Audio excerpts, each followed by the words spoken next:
Marvin Winans, born on March 5, 1958, in Detroit, Michigan, is a prominent figure in gospel music and Christian ministry. As a singer, pastor, and member of the famous Winans family, Marvin's legacy intertwines deeply with his faith and music. Raised in a home that blended gospel music and Christian values, Marvin grew up surrounded by the sounds of faith, learning to sing and serve at an early age. The Winans family, led by his parents, King David and Dorcas Winans, provided a nurturing environment where both faith and musical talent flourished. Their influence instilled in Marvin a commitment to the gospel, which shaped his career and personal life. Early life, gospel roots, and musical beginnings. Marvin's upbringing in the Winans family was a perfect blend of gospel tradition and a deep commitment to Christian values. His parents, both accomplished gospel singers, were influential in teaching their children the significance of both music and faith. Marvin and his brothers, Carvin, Michael, and Ronald, were surrounded by gospel music at home, and they naturally developed a love for it. Their musical journey was deeply shaped by their parents' commitment to church music and faith, a tradition that the brothers carried forward in their careers. The Winans family was not just about gospel music, but about a spiritual and community-oriented way of life, which influenced Marvin throughout his career. Rise to fame, the Winans Group and musical innovation. In the late 1970s, Marvin and his brothers formed the gospel group, the Winans, which became a trailblazer in modern gospel music.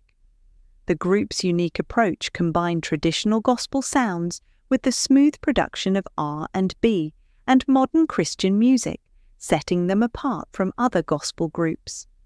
Their blend of church harmonies with contemporary styles created a new and fresh sound, attracting a wide audience that included both traditional churchgoers and modern music lovers. Their success was driven by Marvin's smooth tenor voice, which played a significant role in connecting the gospel message with a broader audience. The Winans became known for their catchy melodies, powerful lyrics, and spiritual depth, and their music quickly earned them recognition in both the gospel and mainstream music scenes. Grammy success and artistic growth. The Winans' breakthrough album, Let My People Go, became a milestone in gospel music, earning them a Grammy for Best Soul Gospel Performance. The album's success was due not only to its innovative sound, but also its socially conscious lyrics that tackled themes of faith, freedom, and personal redemption. Songs like Choose Ye and The Question Is became anthems of spiritual upliftment, resonating with people of all walks of life. Marvin's contribution to this album was vital, as his voice brought a sense of emotional depth to the group's performances. This album marked the beginning of a series of successful projects that solidified the Winans' place in gospel music history. Marvin's ability to blend modern sounds with a powerful spiritual message helped the group stand out in the highly competitive music industry. Spiritual depth and musical evolution. As the Winans continued to rise in fame, their music evolved. In 1990, the group released Return, which showcased not only their musical growth, but also their deepened spiritual message. This album reflected a more polished modern sound while staying true to the group's gospel roots. Marvin's role in Return was central, as his voice carried the emotional weight of the songs, delivering messages of faith and hope to those going through difficult times. The album's most notable hit, Ain't No Need to Worry, became an instant classic.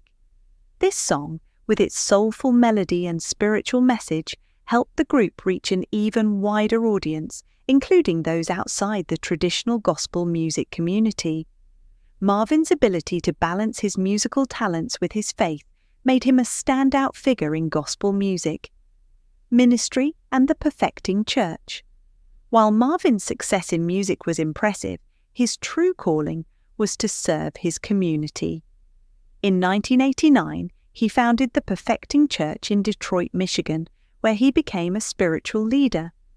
The church quickly grew in size and influence, becoming a spiritual hub for the community.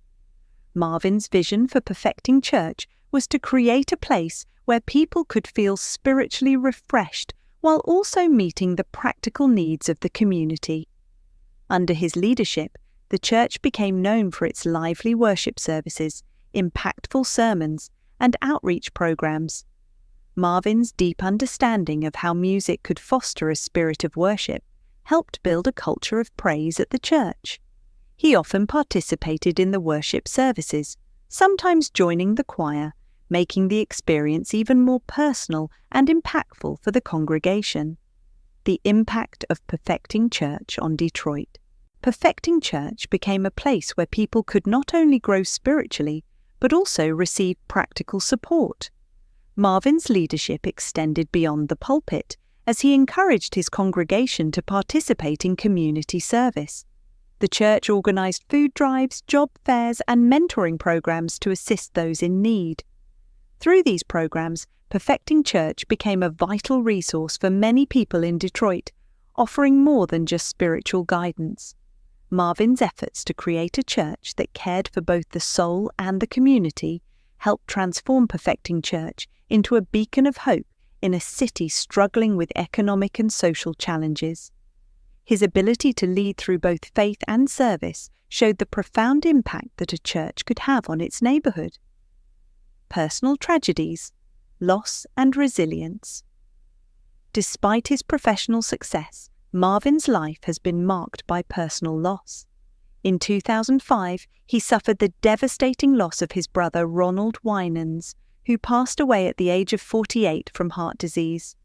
Ronald was not only Marvin's brother, but also his closest musical partner. Together, they formed the backbone of the Winans, and Ronald's smooth, warm bass voice was an integral part of their sound. His death left a profound void in Marvin's life, both personally and professionally. Marvin used his grief to deepen his faith and to minister to others. He spoke openly about the pain of losing a loved one and used his music to express the healing power of faith. This period of loss and reflection led Marvin to create music that resonated more deeply with listeners, offering messages of hope in the face of hardship. A test of faith, overcoming violence. In 2012, Marvin's faith was put to the test in a very different way when he became a victim of a violent attack in Detroit. While pumping gas, he was assaulted by a group of men who stole his car and valuables. The attack left him physically hurt and emotionally shaken, but Marvin's response was one of remarkable forgiveness. Instead of harboring anger or resentment, Marvin chose to forgive the men who attacked him, living out the Christian principles he preached. This act of forgiveness in the face of violence demonstrated the strength of his faith and his commitment to living by the values he shared with others. The incident also drew attention to the broader issues of violence and crime in Detroit, highlighting the need for greater community healing and support. Continuing to serve, faith, music, and community engagement. After the carjacking, Marvin continued his work at Perfecting Church and in the Detroit community, focusing on healing and restoration. He became an even more vocal advocate for social change, particularly in addressing poverty, crime, and economic challenges in the city. His personal experiences with loss and violence gave him a unique perspective, allowing him to empathize with those struggling in the community. Marvin used his platform to encourage others to live out their faith through service, stressing the importance of forgiveness, kindness, and community involvement. His ministry and music continued to inspire people, proving that even in the darkest times, faith and love could bring light and hope. Marvin Winans remains an example of how music, ministry, and personal resilience can work together to create positive change in the world.